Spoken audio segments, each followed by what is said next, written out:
விடுதலை சிறுத்தைகளை தடை செய்வதற்கு வழிவகுக்குமேயானால் 90களில் பாமக குரோத் லெவலில் பார்த்தீங்கன்னா வச்சுக்கோங்களேன், நாட்டை ஆளக்கூடிய ஒரு பெரிய கட்சியா பாமக வளர்ந்து வந்துச்சு.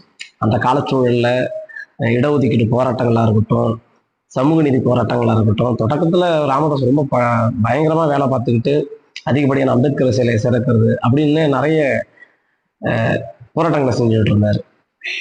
அதோட பாதை எங்க திசை திரும்பிச்சுன்னா, எப்போது அவர் தலித் அல்லாத இயக்கம், ஜாதி அமைப்புகளை ஒன்றிணைப்பது இது போன்ற செயலில் தொடங்கும் போது அந்த கட்சி தன்னுடைய குரோத்ல கீழே இறங்க ஆரம்பிச்சிருச்சு. இன்னைக்கு நீங்க பாத்துக்கிட்டீங்கன்னா, தந்தை ஒரு வழி, மகன் ஒரு வழி, சுயநலத்திற்காக கட்சி பிளவுபடுது, அந்த சமூக மக்கள் பிளவுபடுகின்றன. தேமுதிக அதே சூழல் தான். தேமுதிக தொடக்கத்துல ஒரு பெரிய எதிர்கட்சியா உட்கார்ந்து இந்த தேமுதிக இன்னைக்கு பாருங்க, முதல் வேட்பாளருக்கு இவங்க கூட்டணியில போய் அமர்றாங்க.